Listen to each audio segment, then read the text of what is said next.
Morning, guys. Here at the exercise sala. I don't want to go up to the other big sala because today is Saturday and they have their aerobics and celebration and all that stuff up there. Let me adjust this a little bit. It's a little bit too much glare back there. I think it's a little bit better this way. Okay, a little bit better. So today what we're going to do is JKD. And remember before I had discussed in some anti-clinch perspective, I think it was in the def tac if I am not mistaken, that when the person begins to overhook the arm or underhook the arm, that basically a way to counter it is to roll with the energy or go with the force just enough to get underneath it and throw an uppercut. And how that when it came over the top to get this movement, the encompassment, that you basically you just go ahead and ride it out and turn it into a hook punch. But actually what we did was that strike and of course the JKD and then follow-ups, right? Okay, so this is going to be the same idea. This also fits into the idea that what I've talked about in the FMA in regard to following the path of least resistance. Okay, so if I attack with a high strike and it's met defensively, okay, that basically I just go under it and continue to hit. And the same on this side, boom, and I continue to hit, right? So this is a similar principle. You could also call it renewed attack or renewed line of attack. But you are using this principle that can be found in the earlier Jun Fan material in regard to the ball and socket and hinge. The hinge and the ball and socket, remember that? So remember that the ball and socket is when a block goes this way, right? And basically you go like that. That's the ball and socket.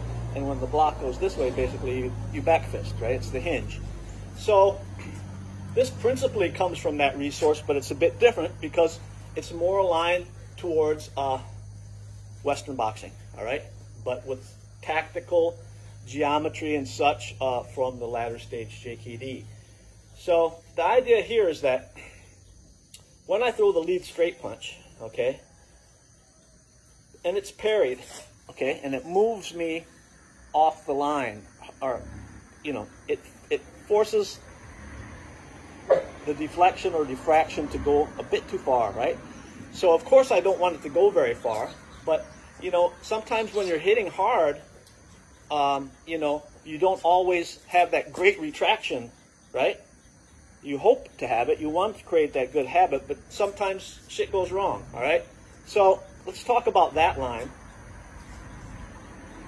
So when I simulate that my lead straight or jab has been parried in this direction, all right, if he has his left foot forward, okay, basically I would just throw the pivot hook, okay, because I want to get around the outside of his foot.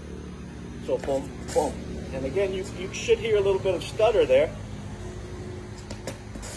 okay, because I want to create that flank, all right?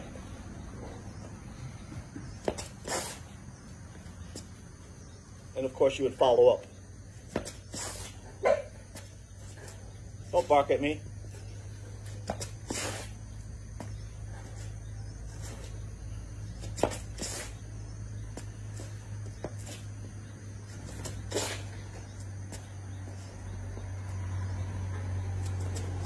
Okay, now let's talk about the strike being blocked downward. So if the strike is blocked downward and the guy has his left foot forward or unmatched leads, but basically what I would want to do is allow the circle to go this way. Okay, so it would be a corkscrew or it would be a chopping right or overhand, all right? But I still want to get the flank if his left foot is forward. But again, note that the hand is being forced down a little bit and is creating that circular energy.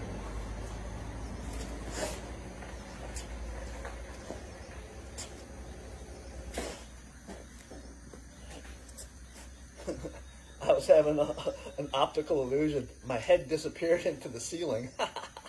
And I'm not even, you know, on any herbal essence.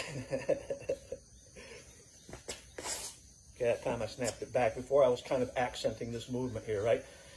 But getting back to Sifu Lukai Lukai, you know, we did work on chopping shots, all right? And they're quite effective as well, okay? All right, so then the other one is that the parry happened on the inside, okay? So again, like the anti-grappling, anti-trappling, basically you want to turn it into an uppercut. Excuse me. So if he has his right foot forward now and it's matched leads, and I'm just working the lead hand right now for this first part, and then we'll talk about the integration of the rear hand in relation to what I'm talking about. But right now we're just going to use the lead tool. So basically if it's right to right now, and I punch and my punch is moved in that direction, so the natural circle here is the uppercut, is that loop, all right?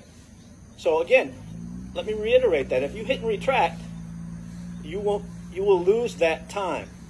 So it's not, again, that I want to leave it locked out and let it be moved. You just have to recognize that when it happens, all right? So a good way to drill this, which I'll get into in the partner training up in Bangkok for that video series, is that what you do is the mitt holder, the coach, you know, flashes targets for the hit. Boom. Boom.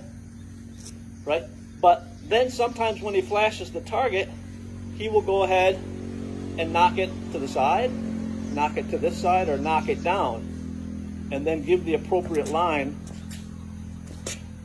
for what you need to work on. All right? So, again, that'll be shot up in Bangkok. Okay, so what was I getting at? Right. So, it's deflected to this side. Basically, I'm going to jump in and do an uppercut, but at this angle. Okay? So 1 and 2. Okay? So that one is hitting from the toes. Okay?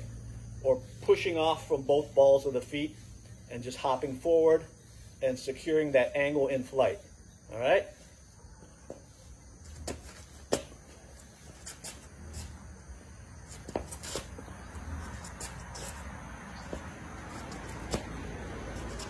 And of course you would follow up, like always.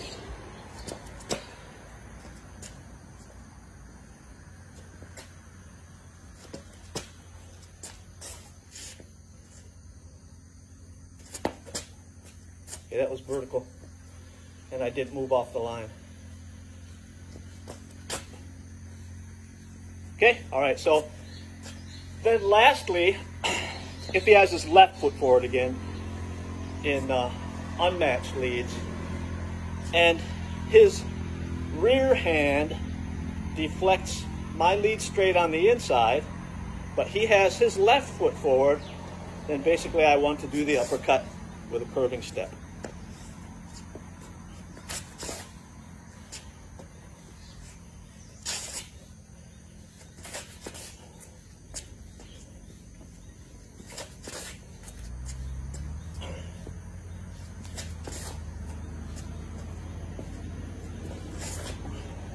Put a little bit more oomph into it that time. It's good to have oomph.